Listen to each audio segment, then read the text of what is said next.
অ্যাম্বুলেন্সের ভাড়াই দিছি 6,000, আর হাসপাতালতে বের করতে দিছি 1,000, তারপরে মাটি দিছি ওই জায়গায় গেছে 12,000। সরুদ্দি হাসপাতালে বাবা আমার একটা মাত্র সন্তান। তারপরে হাসপাতালে তো অনেক কষ্ট করে লাশ আনছে নাম ঠিকানা দিয়া, 1,000 টাকাও দিছি হাসপাতালে। গাড়ি ঘোড়া কিছু পায় নাই, অ্যাম্বুলেন্সে 6,000 টাকা দিয়ে তারপরে লাশটা আনা হইলো এই রাইতে। বাবারে কি কম দুঃখের কথা, আমার একটা মাত্র সন্তান বাবা, আজকে 2টা মাস পার হয়ে গেছে, কেউ একটু খোঁজ খবর নিতে এলো না। বৈশাখী চ্যানেল সাংবাদিক আইনে ই করছে, তারপরে যমুনা চ্যানেলও দিছে, বাংলা মিশনও দিছে, কোনো একটা ছাত্র আসে নাই। তারপরে হাসপাতালে তো অনেক কষ্ট করে লাশ আনছে নাম ঠিকানা দিয়া, 1,000 টাকাও দিছি হাসপাতালে। তারপরে 1,000 টাকা হাসপাতালে কেন দিচ্ছেন হাসপাতালে? আচ্ছা যাক, বলুন বলুন, আমি পরে বলছি। হ্যাঁ বলুন। ডাক্তারের দেয় নাই, লাশ দিবে না, 1,000 টাকা ঘুষ না দিলে 1,000 টাকা দেওয়ার পরে লাশটা দিল, কোন তারপরে ডাক্তারের হসপিটালে আম্মা? সার্টিফিকেট দিল না। খালাম্মা কোন হসপিটালে? সরুদ্দি হাসপাতালে বাবা আমার একটা মাত্র সন্তান। ও আল্লাহ, আমার বড় আশা ছিল আমার বাবার এই বাতাসে ছি, কোরআনের হাফেজ বানাবো। 1,000 টাকা নিয়ে লাশ চুরি আনতে হচ্ছে। ছি ছি ছি। কেউ আজ পর্যন্ত একটু খোঁজ নিল না বাবা, আমার কলজাটা সিরাতে টুকরো হয়ে যায় আমার বাবার কথা মনে পড়লে। আর বাবা কাইলো গেল ওই জায়গায়, আজকেও গেল, ডাক্তাররা তো সার্টিফিকেট দেয় না। আমার বাবার নাম নাম ঠিকানা সবই রাখছে, ওর মার নাম ওর বাবার নাম, ওর নামটাই খালি লাগছে, ডাক্তাররা ভুল। ডাক্তাররা আমাদের যে এত ই করলো, এই দেশে কোনো বিচার নেই বাবা।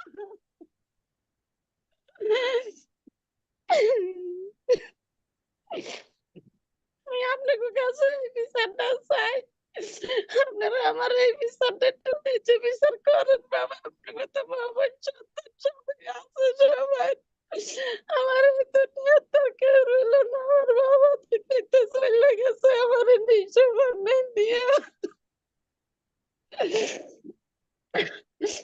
হাসপাতাল তো রাইতে 1টা বাজে লাশ আনছে, গাড়ি ঘোড়া কিছু পায় নাই, অ্যাম্বুলেন্সে 6,000 টাকা দিয়ে তারপরে লাশটা আনা হইলো এই রাইতে। কোন জায়গায় মাটি দিতে পারিনি, দেশও নিতে পারিনি, সব দিকে কারবো হতাম। তারপরে রাইতে রইলো, পরের দিন সকালবেলা 9টা বাজে বিয়ের পিতে মাটি দিছে।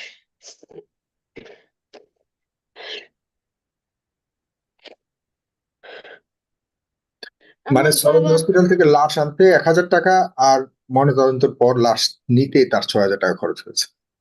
তার জীবন লাশ আনছে 6,000 টাকা দিয়েছে, ওরা দিতে বাইর করতে 1,000 টাকা একমাত্র, নিছে ওরা, সে তো 6,000 আপনার টাকা একমাত্র খরচ সন্তান, হয়েছে। রাইট?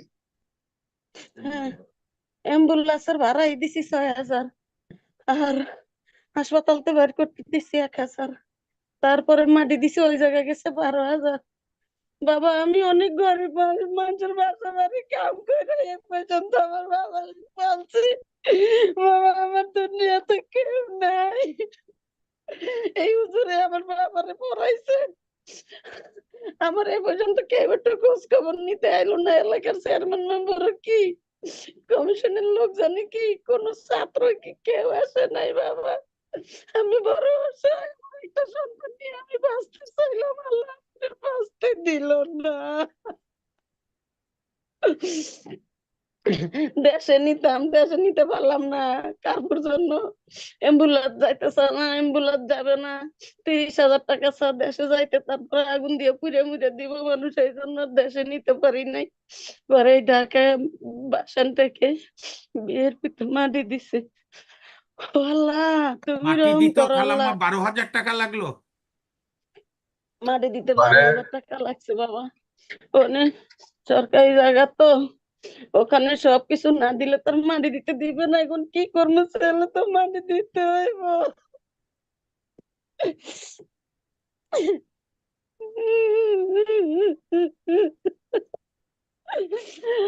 আমি এই বিচারটা মানে চাই আপনাদের কাছে, আমার এই দুনিয়াতে কেউ নাই বাবা, আমার সুখে গেছে।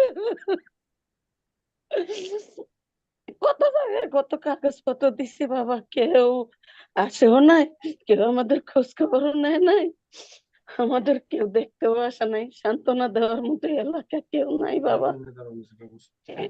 বিভিন্ন জায়গায় কাগজ দিছি, কেউ আসে নাই খোঁজ খবর নিতে। তাহলে এটাই দাঁড়ালো যে এই আন্দোলনে আহ আপনার ছেলের আন্দোলনে আপনার ছেলের আমার ছেলে গেছে দেখতে।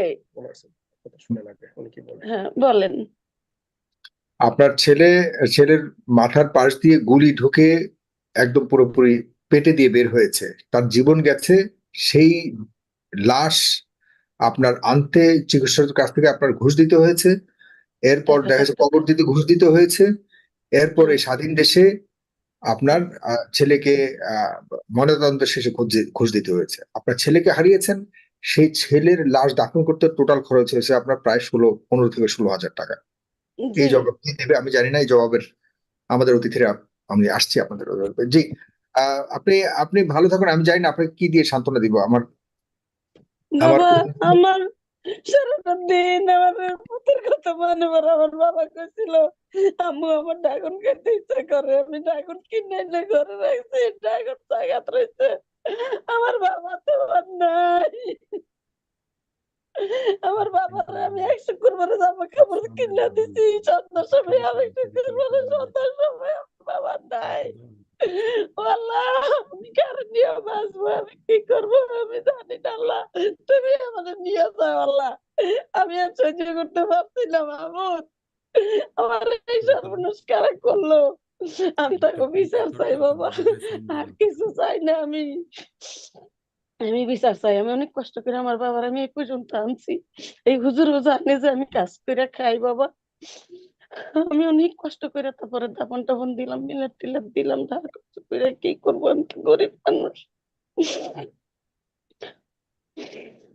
ঠিক আছে, আমি আসলে আমার বলার কোনো ভাষা নাই। আমি আহ আপনাকে ধন্যবাদ, আপনি এত অনেক কষ্ট করে আমার সাথে যুক্ত হয়ে যাওয়ার পর। আমি শুনেছি আপনার হুজুর যখন বললেন আমাকে, হাফেজ মাওলানা সাহেব যখন বললেন এই অবস্থা, তখন আমি আসলে অনেকেই আমাদের কাছে এ পর্যন্ত অনেক যারা চিকিৎসাহীন ভাবে সারা দেশে ছড়িয়ে ছিটিয়ে আছে, যাদের পরিবার এখনো পর্যন্ত তাদের আহত সন্তানদেরকে, আহতদের নিয়ে অনেক সমস্যায় আছে, সংকটে আছে, তাদের চিকিৎসা নাই, তাদের সেবা পাচ্ছে না, তাদের কোনো, অথচ আমি যখন লেখালেখি করি তখন অনেকেই আছে সরকারের, আমরা আমরা কোনো সরকারের বিরোধিতা বা কোনো কিছুই আমরা বলি না যে সরকার ইয়ে করে, কিন্তু সরকারের পলিসিতে অনেক ভুল আছে। যেটা করার উচিত এই মুহূর্তে সেটা করতে অনেক তারা অপারগতা আমরা দেখতে পাচ্ছি, বা তাদের ব্যর্থতা দেখতে পাচ্ছি।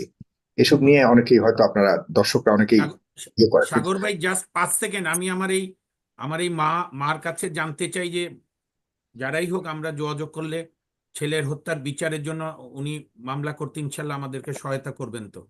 আপনি অবশ্যই সহায়তা করবেন, এবং সরকারকে আপনি অবশ্যই এখানে রিট পিটিশন করা উচিত। সরকার আদালতের কাছে একটা রিট পিটিশন করেন, আদালত অবশ্যই সরকারকে রুল জারি করবে কেন সরকার এই যারা আহত নিহত হয়েছে তাদের ব্যাপারে কোনো ব্যবস্থা নিবে না কেন, এমন একটা আপনি বিচার এবং সাবমিট করুন। সন্তপ্ত বাবা। পরিবারের প্রতি লক্ষ্য রাখা। হ্যাঁ, আপনি পিআইএল সাবমিট করুন। এই ব্যাপারে আপনার সাথে আমার অনুষ্ঠানের পর অবশ্যই কথা হবে। অ্যাডভোকেট মাহবুব, আমি আসছি আপনার কাছে। জি বলুন বলুন। আপনি আপনি এরা নিরুপায় মানুষের কোনো খোঁজ খবর নেয় না বাবা, ওরা তো নিরুপায়। আমরা দিন আইন না দিন খেয়ে আমাদের খোঁজ খবর নেওয়ার মতো কেউ নাই এই পৃথিবীতে, সেই মানুষ নাই, ন্যায্য বিচার করার মতো মানুষ নাই বাবা, গরিবের কেউ নাই। হুজুরে আমার ঠিক আছে। ছেলের পড়াইছে, হুজুরে ভালো চিনে। আমরা মামলাও করছি বাবা, আমি মামলা করছি। মামলা করেছেন? আমি কোর্ট, জি আমি কোর্টের মাঝখানে মামলাও করছি গেছে মাসের 23 তারিখে। আচ্ছা, কিভাবে করেছেন জানি না, সে নিয়ে অবশ্যই সহযোগিতা করবে আমাদের অ্যাডভোকেট মাহবুব আছেন, তিনি আপনাকে সহযোগিতা করবেন পরবর্তীতে। বাবা আমি আপনি দয়া করে একটু আমার এই বিচারটা করবেন, আমার খুনির বিচার আমি চাই। আমাদের শহীদ মিজান সাহেবের আব্বা আম্মা, ওনাকে আমার নাম্বার, খালাম্মা আপনি দিয়ে নাম্বারটা দিব। সাগর ভাইয়ের আমি কাছ থেকে নিয়ে নিয়েন, আমি হ্যাঁ। সর্বাত্মক সহযোগিতা করব।